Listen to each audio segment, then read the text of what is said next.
Great, thank you.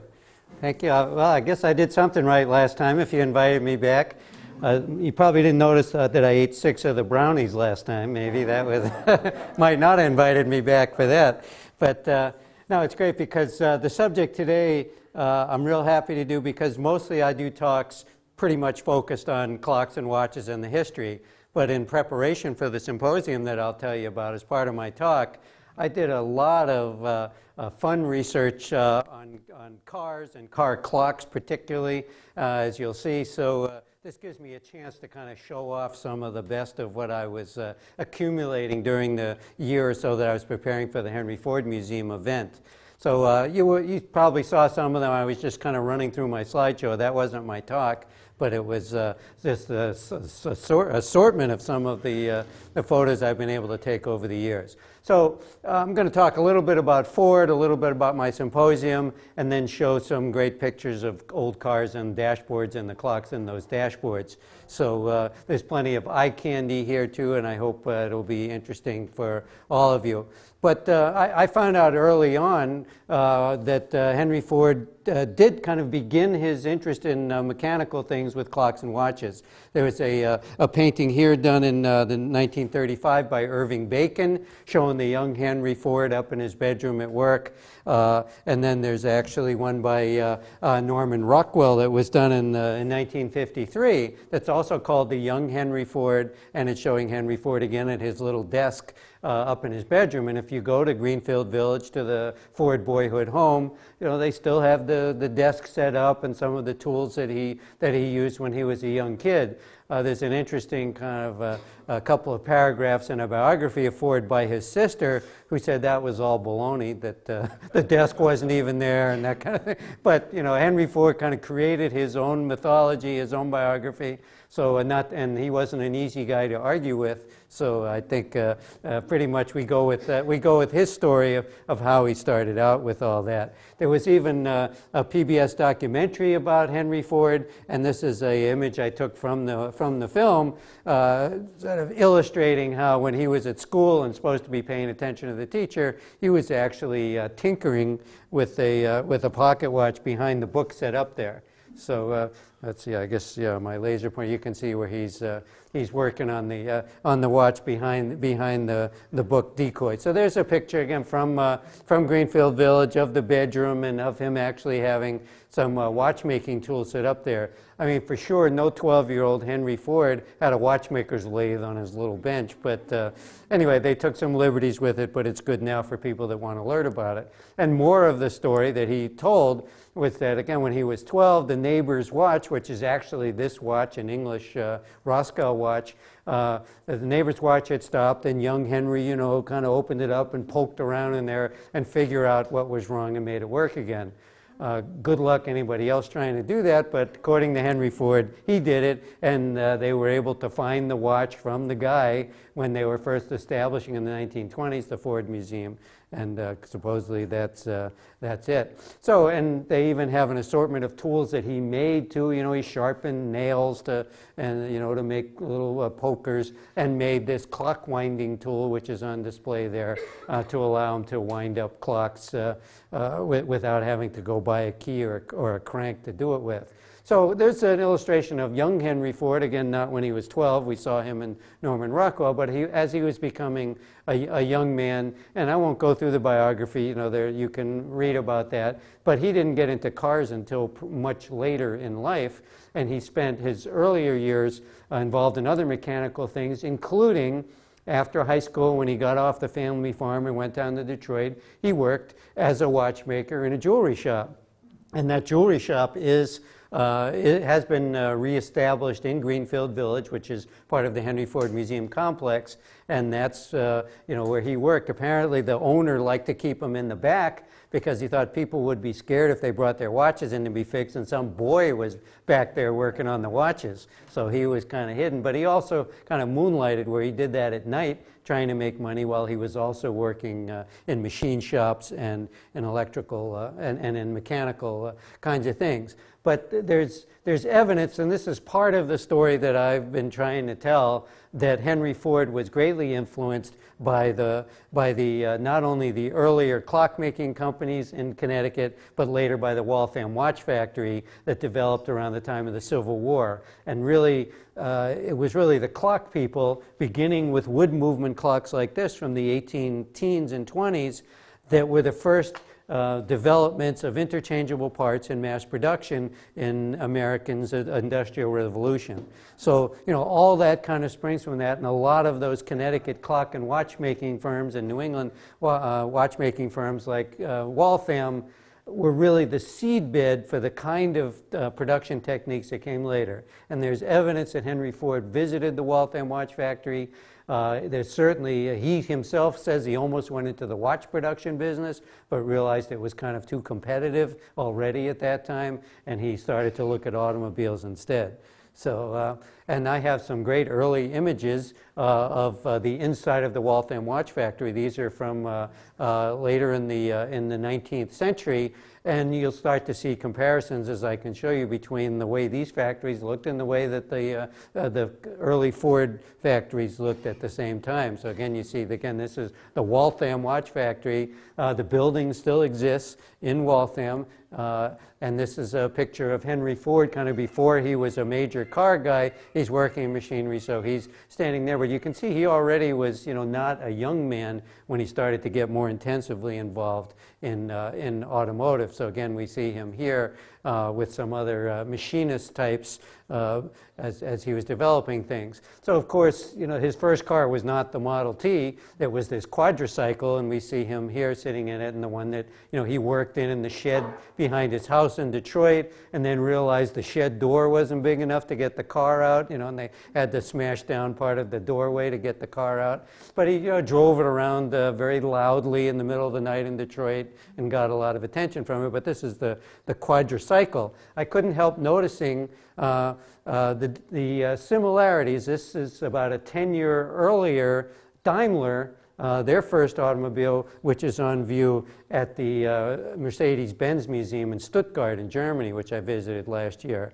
So, you know, you like to think that you're the first guy with the idea, but Henry Ford clearly, you know, there was some precedence for what he did. This is the inside of the Mercedes-Benz museum there in Stuttgart. Has anybody been there yet? It's a fantastic museum going all the way back, and you know, the facts are is that the automobile really developed first in Germany, not here. You know, the other techniques of manufacturing and all came along later. So there's a picture of Henry Ford with his wife Clara later on when they were recreating some of the first rides in their quadricycle. The fact is, though, is that Clara Ford, at least in the early years, hated gasoline engine cars. And this was her car, which was an electric car. So we're kind of going back, you know, we've made almost full circle now, but as you may know in automotive history too, you know, at the beginning in America, there were as many electric cars as gasoline-powered clocks, and actually for short rides, they were way better, because they weren't noisy, they weren't belching smoke at you and everything. They just glided along quietly like today's Tesla, and you know, without all the mechanical roaring and belching and everything that happened. So again, Clara was not a fan of the earliest gasoline-powered cars. So I have some more scenes of now in the early Ford assembly plants where some of these first cars were being put together. And you see again the beginnings of the assembly line. Again, at least his grandson said that Ford got the idea of the assembly line from the Waltham watch factory. Other people say it was the meat packing companies in Chicago, you know, where they'd kill the pig and hang it on the hook, and then it would go along and get sliced up. So, you know, there's probably truth in all of that, but certainly Waltham had a big role to play. So there we see the Model T, which was really, you know, when he first sort of put all the pieces together in a way that was not only sustainable but made him the richest man in the world, because they just produced and produced and produced these, and they were used, all over the place for all kinds of adventures. For the first time, people could, get out of the city sort of independently and drive to places like this. We'll hope that the emergency brake is on here, but anyway, I love this scene of, this new kind of freedom that it gave people to travel around. And it's ironic too, because Henry Ford, as you'll hear a little bit more, when he created Greenfield Village, it was to kind of recreate the American past before all these things like cars and highways came along that he was really responsible for promoting. Yeah. It looks like there's a stone behind the back wheel, one in the front wheel. Yeah, okay, so I don't have to worry, right? All right, thank you for pointing that out. I was looking more at the guy, hoping he wasn't there, feeling a little woozy. Yeah, that's good. All right. So again, more views of the factory and the workers, and as you know, he was a paternalistic employer, but also paid well. But his employees were there to do sort of one job all day, every day, and there was a lot of burnout because of that. But you can see the Ford Motor Company grew pretty darn big. So there's just a partial view of their employees at the time when they were really, booming, producing millions of cars a year for everyone. I don't think so. I think this was before that. But again, What year do you think that was? So I can tell you, I don't have to think, but I don't know on the top of my head. Because the problem with my pictures in here is I don't have the titles that go with them. So yeah, they had a lot of people. So here, as you see, a lot of women worked in these plants too. It was an opportunity, one of the earliest, for women to work and make good wages in industrial production. So if you look here at the women at work in the Ford factory, here's women at work in the Waltham watch factory about 30 years earlier. And about 40% of the workforce at Waltham in the watch factory were women. So, and they were, for the same jobs, they were making the same money as the men. There were more men in supervisory positions, but job for job, the pay rate was pretty equal. So we're seeing, the Ford factories are getting bigger, more and more crowded as they use the same kind of production, mass production, and interchangeable parts techniques as were developed first in the earliest clock factories and then in the Waltham watch factories, which came later as well. And it extends all the way up now to automotive manufacturing today. This is a Tesla being put together. So, the techniques are often, the manufacturing processes can go back 100, almost 200 years now to the first factories in America that were mass producing things.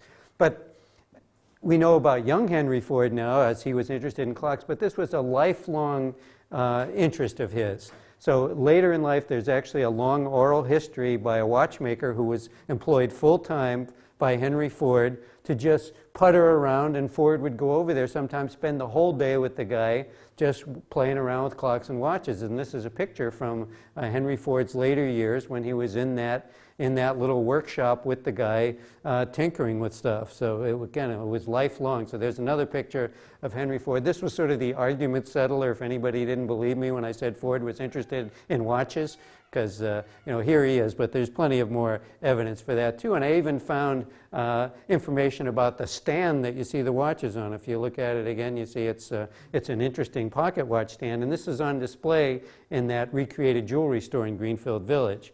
And this is the stand, the way it was advertised when it was new. You see it, for 50 watches, you could pay $4 and have a nice stand to display the pocket watches on. But Henry Ford, as you know, he collected everything. The Henry Ford Museum in Greenfield Village is massive, millions and millions of objects as he sort of went around, vacuum cleaning up whole areas of the country to show how common people, average people lived in America. He thought history, emphasized what the rich and famous did, and he wanted to correct that imbalance. But he also was a serious collector of clocks and watches. At one time, the Henry Ford Museum had more than 7,000 clocks and watches. They now have about 3,000 because, for good and bad reasons, they got rid of more than half of them. But in a 1940s jewelers and watchmakers magazine, every month had a display of 4 watches from the Henry Ford collection, the Edison Institute. So, and these are serious watches, you know, these aren't the toys. These are expensive, mostly European early watches that were already a couple of hundred years old when Ford was collecting them. So, and here's an image too of the room outside of his office. So again, if you think Ford wasn't interested in clocks, you know, I didn't Photoshop this. This is a real picture of the outside office where Henry Ford worked. And there's a picture of of an executive. That wasn't Ford's office. It was one of his executives. And there's that same kind of banjo clock on the wall of the office there too. And this is another picture with the clock. You know, I'm always looking for old pictures with clocks anyway. But this, again, is some of his top guys, clock hanging there. And, you know, those clocks were around everywhere. Henry Ford was a long time and great friend of Thomas Edison, so we're seeing the two of them at a later exhibition when they're both pretty ancient guys. But as you know, as you might know, the Thomas Edison Menlo Park lab was moved and is in Greenfield Village now. Edison said, you know, my lab is never going to leave New Jersey soil. So Ford bought it, dug up many train loads of dirt, and put that out in Michigan and put the Menlo Park lab on top of that New Jersey dirt. And Edison was there for the opening time, and he looked around the lab, which Ford had recreated, and he says, you got it about 99% right. And Ford said, well, you know, what's the 1%? What'd I do wrong? He said, it's too neat. So that was his only criticism of the recreation. So if you go there again, you can see where the light bulb was developed, and they give you a lot of great detail about the development of the light bulb and where it worked. I can only find one Ford-related clock quote, but I think it's, you know, it kind of says a lot about Ford too, about the way that he thought. You know, he was pretty blunt and isn't known for his high intellect in anything except designing cars. But this, I thought, was at least a relevant clock quote. And you may not know, too, he had political aspirations. He ran for office a few times, including the suggestion that he be president. Obviously, unless, you know, I missed something, he wasn't president, but that's part of it. So we can shift gears a little bit now and go to the symposium that I arranged at the Henry Ford Museum. So this was last September. Ward Francelon, just as the name of the guy who kind of instituted the symposium process at the National Association of Watch and Clock Collectors a couple of decades ago. So I'm following in his footsteps of creating these events. And you see that that's the main building of the Ford Museum. If you've been to Philadelphia, you might note that it has an uncanny resemblance to Independence Hall in Philadelphia. Ford wanted to dig that up too and move it to Michigan, but Philadelphia had other ideas. So he recreated it down to the flaws in the brickwork, and you know, if a paint was peeling on a window, like it's peeling on the window in Michigan too. So it's you know, he recreated it, and it's sort of the front piece of the Ford Museum there. It looks good. And inside, you know, this is one of the main galleries of the museum. So there's, again, great exhibits all over. And, you know, if anybody thinks it's just cars, you know, that's not correct at all. It's really a museum of American innovation and invention and industrial history as well. They have some great stuff too, like this. I didn't see anybody drive up in one of these today, but maybe it's in your collection. Do you have one of these in your garage now? No, but they are still running. Yeah. They fill up at Hershey, Oh, really? and I'm not sure what the Oscar Mayer company still uses it. Oh, great. Well, anyway, yeah. Right now, too. Yeah, really? I saw you on Facebook recently. Oh, great. Well, all right. So I guess that was not my only chance to see one then, huh?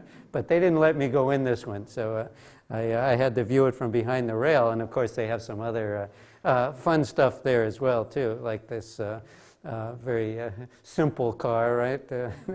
I guess that was the one with about the biggest fins. Again, I'm no Cadillac expert. General Motors, it's in the Ford Museum. They have plenty of non-Ford stuff in there. Yep, they're trying. It's a 59 Cadillac. Yeah, they're trying to be, you know, they want the broad brush, the broad spectrum there, so they don't have any problem showing other people's cars, including, you know, they have a section of hot rods as well, too. Yeah. So, you know, again, if you haven't been there, it seems like an obvious place for most of you to want to visit, and it, you know, it certainly would take a day or more to see everything. But one thing that they have there is a very nice exhibit of Waltham Watch Factory production equipment. So, you know, they acknowledge, too, that the antecedents to, you know, the River Rouge plant, and then before that, the other car factories were really the watch factories. So this is showing, again, a nice image of the women working in the Waltham Watch Factory and some of the production tooling they were used. They also have a big dividing engine for gear cutting, another view of some of the Waltham factory equipment. Because the thing about Waltham, you know, anybody can sit down in a year make a pretty good watch, but Waltham figured out the way to make the machines to make the watch so that they could spit them out, and they were struggling until the Civil War, and then they produced a soldier's watch that a lot of the Civil War soldiers wanted to carry. That kind of boosted them, and by the time of the 1876 Centennial Exhibition in Philadelphia, you know, they were blasting out the best watches in the world out of machines. You know, it wasn't some guy bent over a desk, you know, putting a watch together. These were almost entirely automatic machine made, and it scared the bejesus out of the Swiss, because at the time the Swiss were mass producing watches, but by old craft methods. You know, in a village, you know, like Sven over here would be making one part, and, you know, Igor over here would be making the other, you know, and then some guy would be putting them all together, and they could crank them out pretty fast, but they also mostly were junk. And people say, oh, a Swiss watch, you know, they were all great. Not in the 19th century.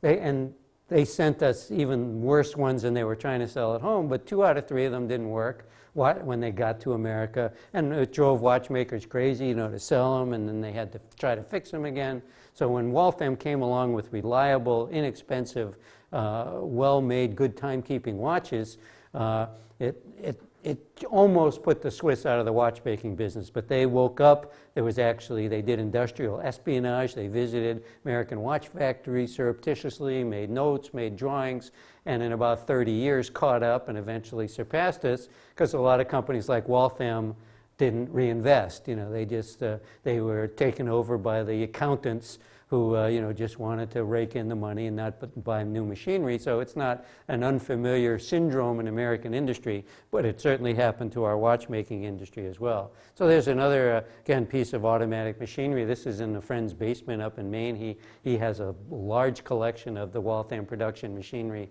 himself, but he was the one that sold a lot of it to the Henry Ford Museum about 25 years ago. So the story really then spread throughout New England, and particularly in Connecticut. You could see this is Brown and Sharp. So some of you may know of that instrument and tool making company, and this is a picture of their factory. So it kind of spread, but together with the armories making muskets and pistols, the clock and watchmakers were kind of at the forefront of developing these machine tools and mass production techniques.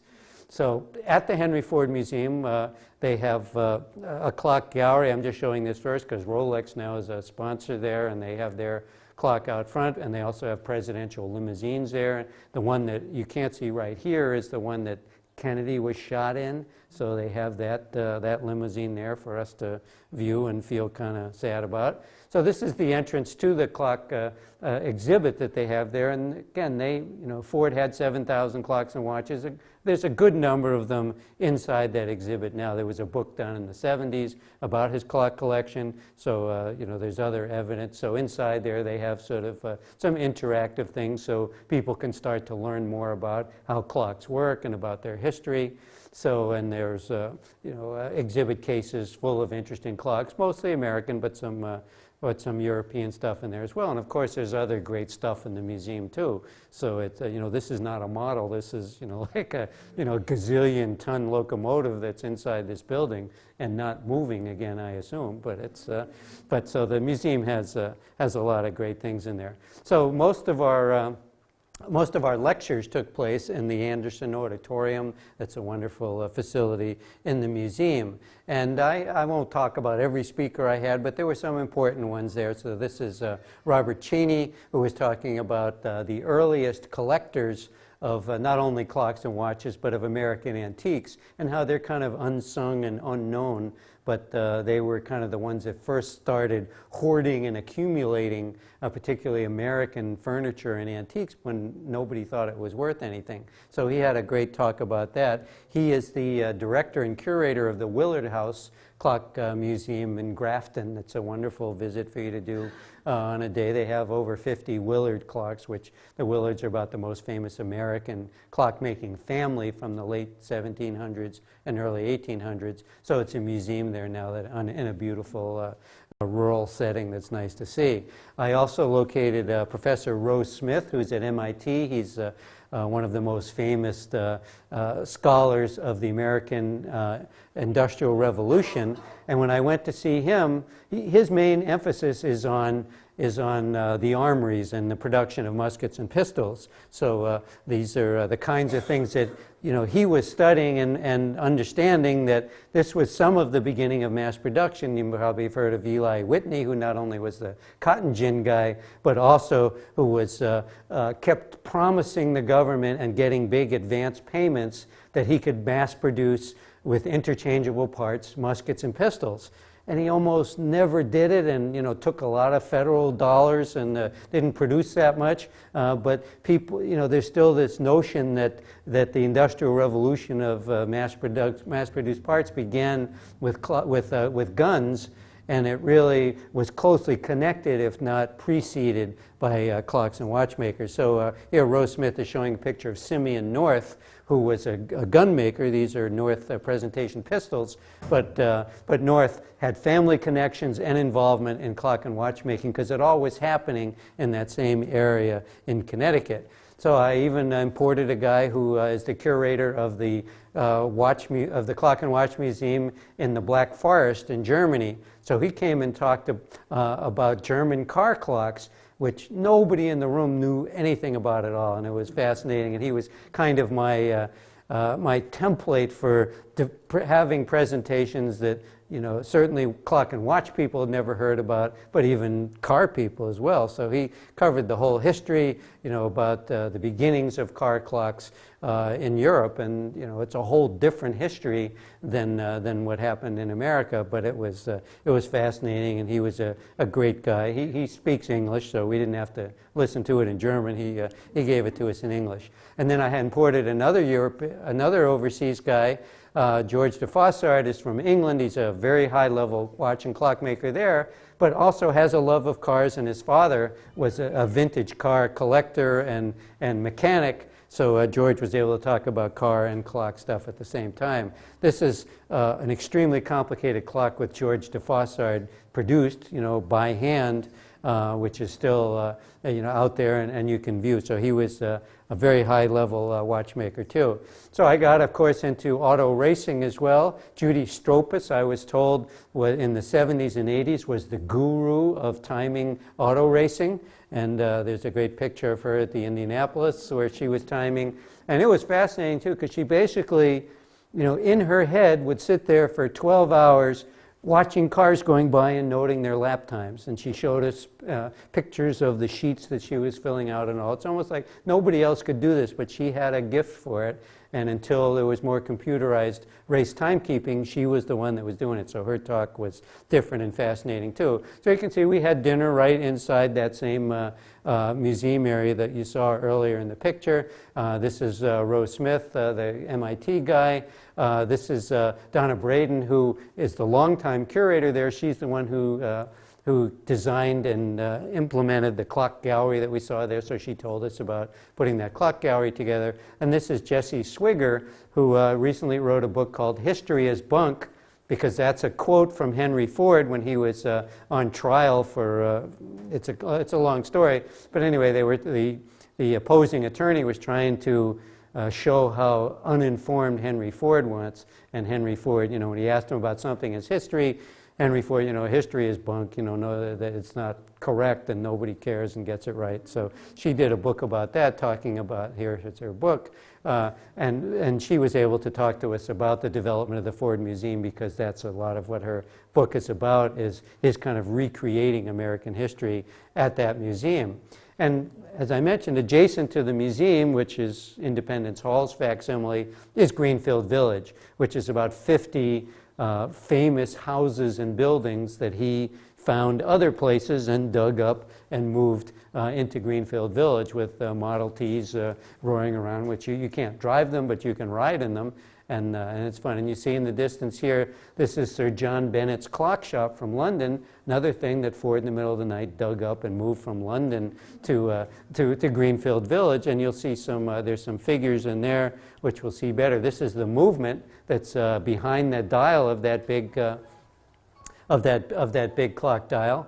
And in the front of it are these statues of Gog and Magog, which are mythological English giants who are supposedly involved in the history of London. So a group of us were able to get up and see those close at hand too. Part of the symposium, small groups could go visit the conservation lab at the Henry Ford Museum, because of course they have millions of objects and they try to keep them in good shape. So you're seeing even a Andy Warhol Campbell soup can apron that's being worked on during the visit of our group.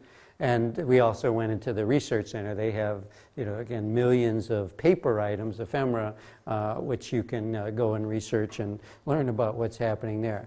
So the sort of final part of my talk here is about car clocks. And most of us clock nuts, the only time we think or see car clocks is when they're on a table at one of our, swap meet kinds of things.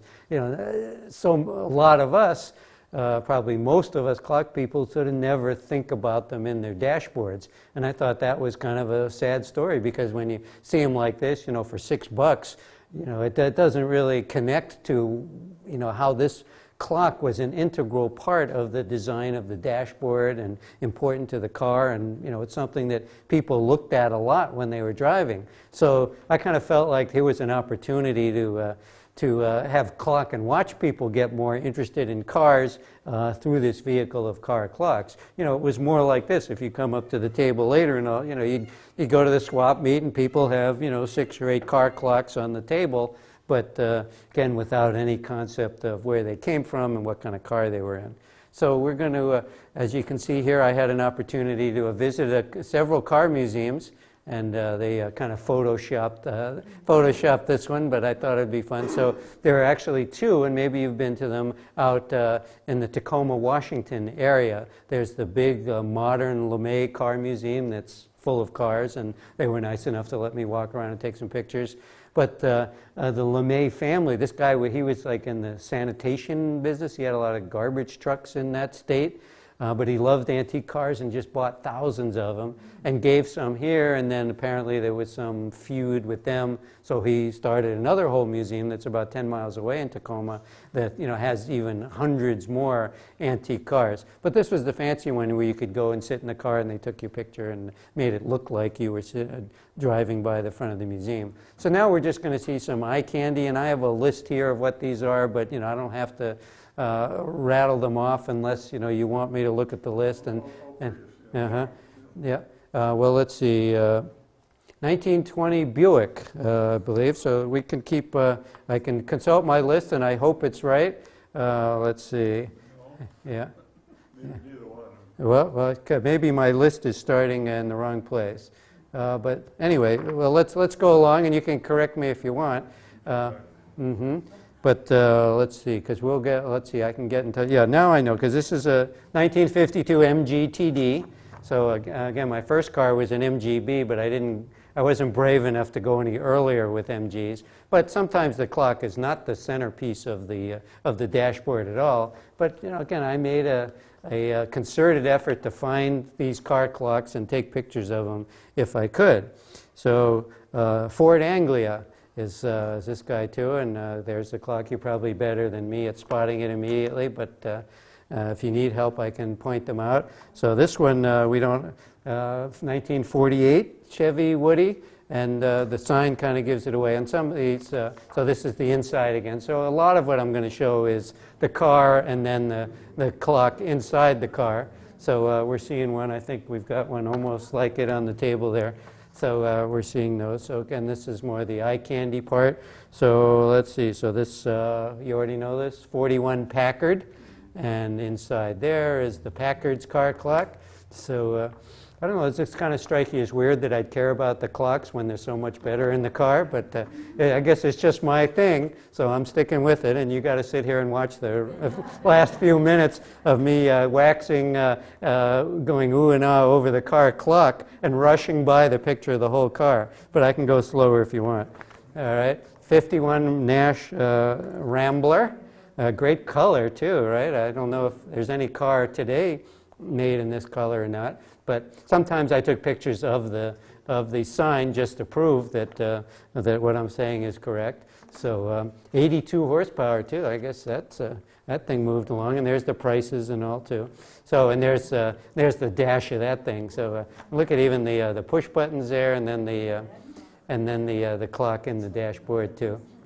So let's see. We're going now to a Packard Clipper. So there's a nice clock in the dashboard, but I mean, obviously I'm looking at the clocks, but I'm admiring the whole aesthetic of the dashboards too, because, you know, and sort of emphasizing the point that the clock was part of the design here. You know, they didn't just plug anything in. Some, you know, designers in Detroit thought about the way all this should look. So, okay, Chrysler Town and Country. Yeah, boy, there's a lot going on in that dashboard too, isn't there? Yeah, good luck. I don't know, I guess there's a key so you know where to start it, but how to operate all the rest of it looks a little bit tricky. So there's a picture, that's the Town and Country from its front end. So this is, again, more pictures from that crowded second car museum out there in Tacoma, where the cars are just, you know, bumper to bumper to the horizon. So it's pretty exciting for car people. Okay, 1938 Graham. And you'll see there's the label for it. That's right, $1,320 new. So, any Grahams in the audience here? I didn't see any out front. But I saw a really nice one yesterday. oh, good. All right, yeah, and there's the Graham with the Shell sign in the back. It's called a shark nose. Shark nose? Yeah, I can see that. Right? That makes sense to me. Okay, LaSalle, I heard that name already jumping out from people. So, and there's the sign, so we know what it was, a 1940, Series 50. So, and then there is the clock in there. So, I mean, you're seeing a pretty wide array of dashboard designs too. Yes, were you raising your hand? Yeah, what do they mean by companion car to Cadillac? That's what it just said on Oh, well, let's take a look, because I don't know, but maybe somebody else here does. companion car to Cadillac. Like if you have a Cadillac, you better have one of these. Yeah. Yeah. LaSalle was a cheaper Cadillac. I think it was originally a separate company. Okay. Yeah, I guess what he's saying, so it's, you know, it's from their cousins essentially, right? And is he saying they were less expensive? So if you couldn't quite pony up for the Caddy, the LaSalle was close enough maybe for some people. Yeah. So there's, so anyway, that's the theory, I think. So yep, there's the LaSalle dashboard. So who are we looking at now? Pontiac. All right. So I guess we'd know from the politically incorrect now Native American on the hood. So there's what we have, a Deluxe 8. So $1,200. I guess these are all in that same kind of price range, and there's what the clock looks like in the Pontiac there too. So these bringing back all memories now, because it seems like if you sat in the car back then, you were looking at that clock a fair amount, so you probably have it in your mind of what you were looking at. Okay, another Packard, 1928 Packard. There's our sign for that guy. Yeah, that was, yeah, obviously more expensive and kind of heavy too, right? It's almost 2 tons of car even back then. So probably that 82 horsepower wasn't moving that car that fast, at least off the line. But I guess you could cruise 40 or 50, and we didn't have autobahns and freeways back then, so maybe that was fast enough. So in this case, because it's earlier too, this actually had a Waltham oval, and I have have that same one here on the table. So this is, and this is again the Waltham watch factory I've been talking about. There were definitely connections. I've seen a lot of Waltham invoices between Packard and Waltham selling them speedometers and clocks and other instruments, including this kind of angry exchange where Packard was mad because a lot of the clocks that Waltham sent them didn't work. So there was some back and forth about that. So, but that was good to see that. So where are, yeah, okay, Mercury, Sun Valley. There's the sign for that. Can you go back to that one? Looked like a Lincoln. Yeah, well, there's Sun Valley right there, so. Sunbelt, it's got the plastic glass roof on it. Uh-huh. All right, there, so there's the sign, yeah, versus the, I guess the hard top was the Monterey, perhaps. So, again, yeah, I see the tented plexi.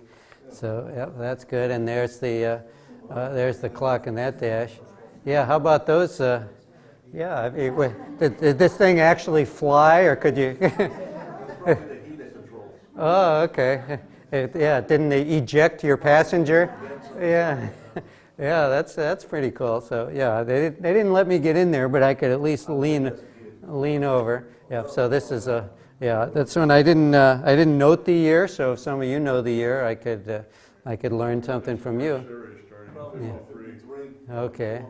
All right. And there's the interior. This was at an outdoor car show, obviously, so I was able to snag some things here. All right. Is this what your Bentley looks like? No, this is a free roll zone Bentley. That's a WO Bentley. Okay, so let's see, yeah, so it's nice, in this case, Smith's was an English, very big English maker of instruments and clocks. So I remember my English cars all had Smith stuff in it, like that. So that was the Bentley.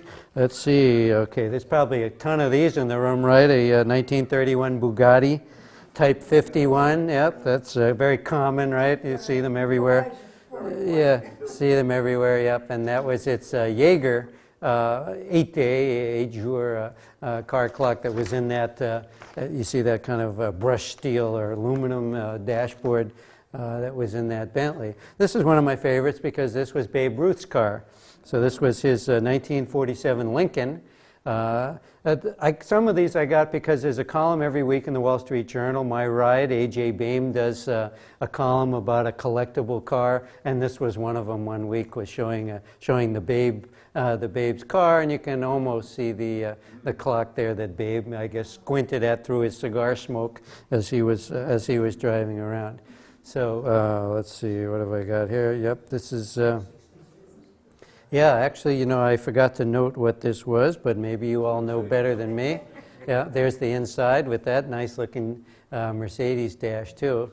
So, and the clock front and center. So, okay, here's my moon, my 1912 moon, and this is a picture that a fellow clock person sent me because she went to Pebble Beach with this picture of and saw this, and she was most interested to see it because she repaired the clock in her clock and watch shop that is in this moon, so she was able to see it reinstalled at Pebble Beach in that particular car. As you may know, Skinner sometimes sells vintage cars, and the one that I was most interested in was this, you maybe already know this too, 1909 Ford Speedster. So there's the actual auction catalog view of this Ford Speedster, and then the one view of the dashboard, and you can see the clock a little bit over on the side, and then there's a close-up of the clock visible through the steering wheel. So I didn't buy that one. It was a little above my pay grade. This is marked rim wind, which a lot of the early ones were. Yes, yeah, that was a way of, because they were mechanical clocks and needed to be wound up. So we're back at the Ford Museum now because I did take some pictures of good cars in the Ford Museum as well. So this, let's see, this is a 1904 Packard, and I did snag a picture or two of there. Look at this wonderful wooden dash and windscreen there. That was attractive. And let's see, 1937 MGA SA And then there's the, You notice the front tire? Looks like somebody scuffed it on a curb. let's see, oh, yeah, good, yeah. Gee, I'll have to Photoshop that up, right? So, yeah. They probably did it on the way to the photo shoot, and they're saying, couldn't you take it from the other side, right, where you wouldn't show it? I know, yeah, that's an interesting vehicle. So yeah, and again, it seems like the MG people just wanted to have a little clock built into the rest of the instrumentation instead of giving it a whole spot there by itself. I don't know if any of you have been to, there's a car museum in the Cotswolds in England, but again, the stuff is just sort of pushed in there and in terrible shape. You can see they got the rope holding the door shut. Yeah, this is a 1932 Triumph Super 7, or was one. Yeah, it's I guess it's only a part of one now. Tires are hanging out from the bottom. Yeah, I don't think that one's going anywhere anytime soon. But all right, good. There's our 52 Hudson Hornet. So that's a fun view, and there's again a view. They got a nice big clock in that one, so they're singing my song there. That's right, with interesting numbers. Oh, I'm sorry, that's not the clock. Yep, sorry, this is the clock. Yep. Sorry, see, I'm getting ahead of myself here, too. So here's the 39 Ford Deluxe Woody station wagon. So that's interesting looking. Even the covered headlights. Any scuffs on those white walls? All right, good. You know. Yeah, that's right. They took the picture of that one. Yep. So there's the inside of that. So again, yeah, look at that steering wheel and the instrumentation there too. So it's certainly not something that I mind looking at again too. Yeah, I'd never even heard. Yeah, I'm sorry. This is a Morgan. Yeah, I was going to say I hadn't heard it, but I have heard of Morgans, of course, with their wooden frame. So there's Morgan, and their little clock built into the speedometer housing as well. So that must be a great view to sit in that and see that stuff in front of you as you're motorizing down the road. So, all right, there's our Cadillac, 1920 Model 59. So, and there's its instrumentation as well. Again, the clock kind of buried in the rest of this instrument cluster right here too. But this is great, the way the speedometer is on a horizontal drum that would rotate around. So, and I guess these are dials that you actually had to pay attention to, unlike the stuff in dashboards now where you really don't need to look at it because most of the time it works. Probably these things a lot of times told you that you were about to be in trouble. So this is the only picture I had of this car. I'm not trying to get everybody excited here, but that was, she just happened to be in the picture, and there's the Ford Thunderbird dashboard with her clock in there as well. So this probably was the most exciting one because I gave a talk about this to a group of clock guys up in New Hampshire at one of their chapters, and one of the guys owns this 1914 Metz car. And he said, you know, I'm going to send you a picture that I think you're going to like, because there's a picture of the carburetor, and then we're showing here too that the parts like this were made by watch companies in Waltham. So if there's anything that sort of proves that there was a lot of crosstalk between them, you know, Metz, which was made there too, was getting these kinds of parts made by watch companies. So it was good news to show that. And of course, even today, you know, I think the ad with this this is a Bentley, right? Right. Yeah. This is a Bentley. Yeah. Yeah, anyway, you know, the thing is, you know, you buy the Breitling clock and you get the car free with it. So it's, but, you know, this is a very high-end timekeeper because, you know, this is an exotic kind of watch escapement that's built into the Breitling clock, too. And even in my Benz outside there, too, that, you know, the earlier ones, they didn't have analog clocks there now, and I guess they just felt like maybe we can get a little retro because people might want to see an interesting clock in the dashboard. So that looks like it almost can be in a 1930s car, but it's right there in the dash of my quite modern Mercedes E-Type, E-Class that's out there.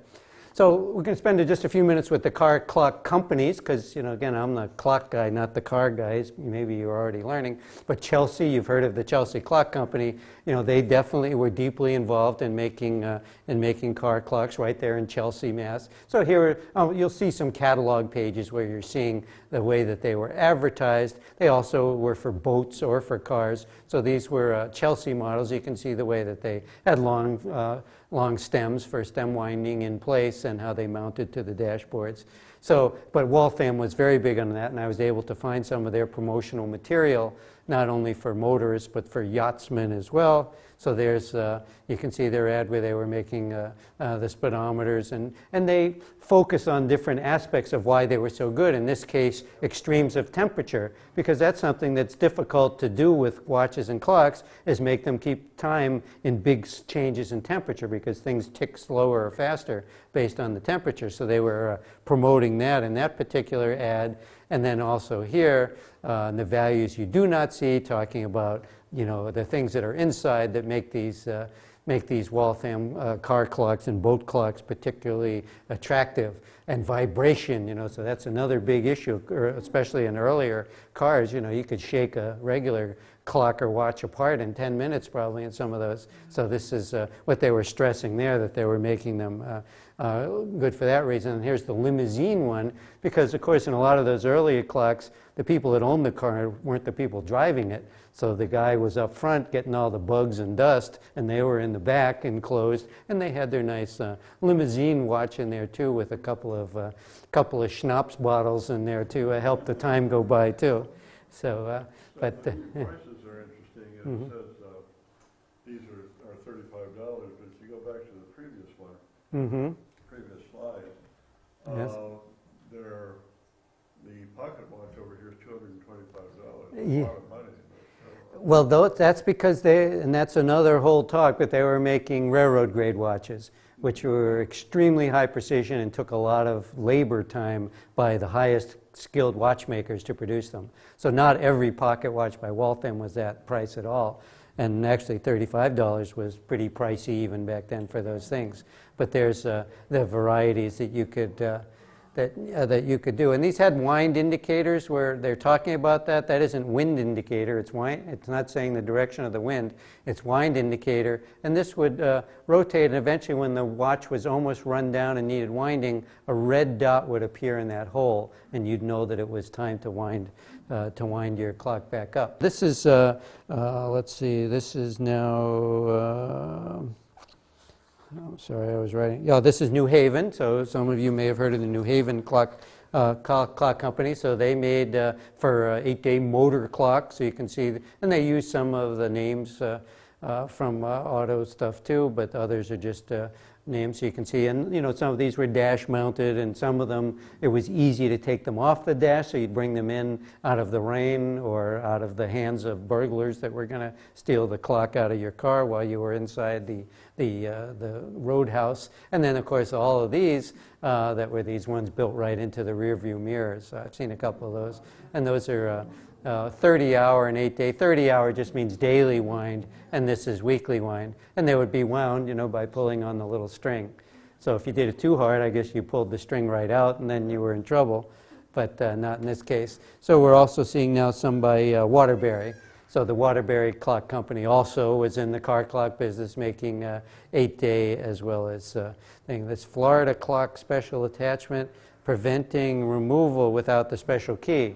So I guess in Florida, most people had open cars, convertibles.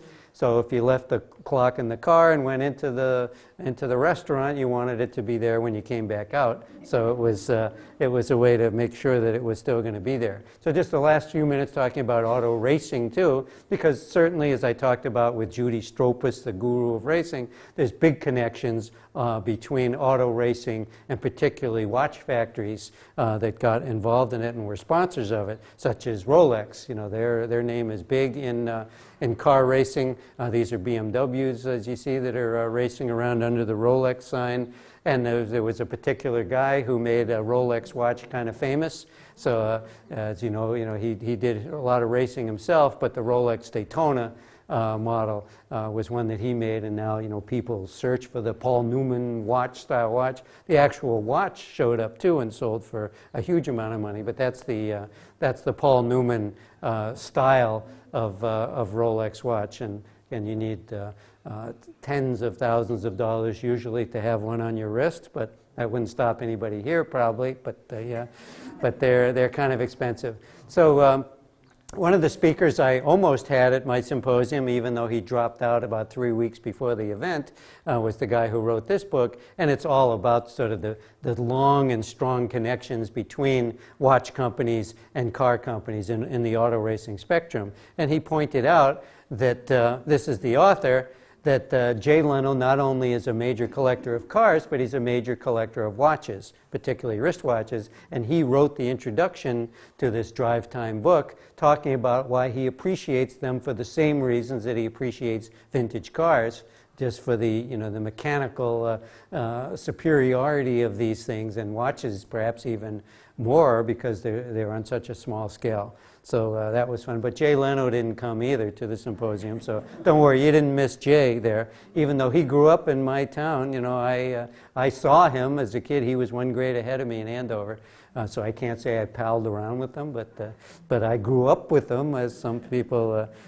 try to say. So certainly the story goes way back to with driving. So there were these rare kinds of driver's watches, you know, where this is slanted so that when it's on your wrist holding the steering wheel, you know, you're able to see it a little more clearly. And the Gruen Curvex, so the actual watch was curved. Actually, the movement inside was curved too. There were a lot of sort of knockoffs where the watch movement was still flat, but the case was curved. But in the case of the Curvex, the movement itself was curved too, so that it would fit nicely around your wrist. This was one of the earliest sort of high-end clocks, watches related to auto racing. So this is a Heuer model, the Artravia, that kind of helped start this mania for these types of chronographs that would give you all kinds of information. I mean, I guess if you're going 200 miles an hour and you're starting to push the buttons on your wrist, that might not have been a good idea, but somebody was using those buttons to time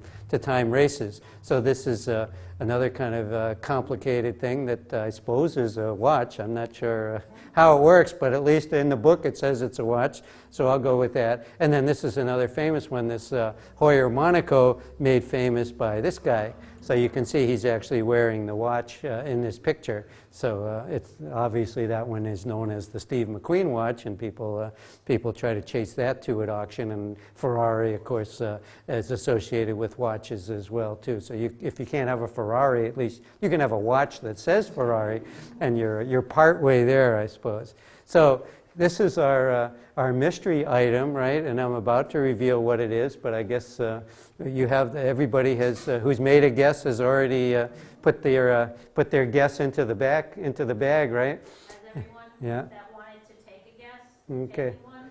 All right, good. Maybe everybody knows already because this is the car, and you can almost see the tag, but I'll show you the tag in a minute. So we know that's.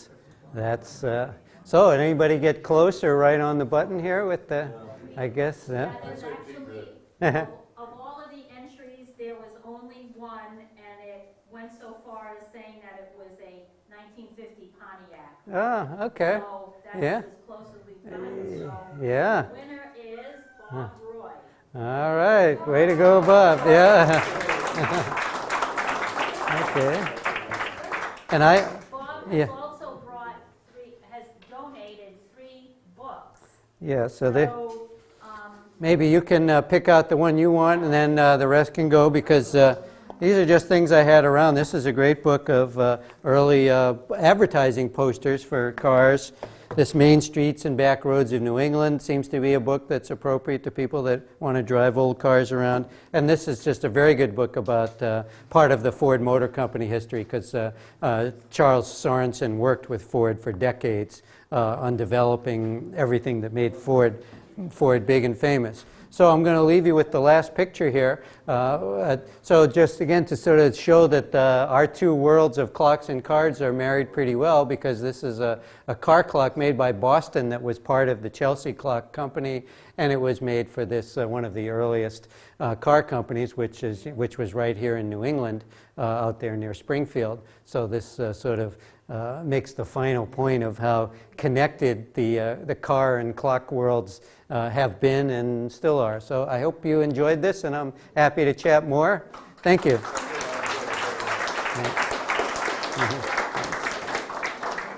All right, you want to pick your book, and then you'll make sure. And you're welcome to look at my things. I have the brochures from the symposium I did last year. You're welcome to take one just to see what happened there. And I also have the brochure.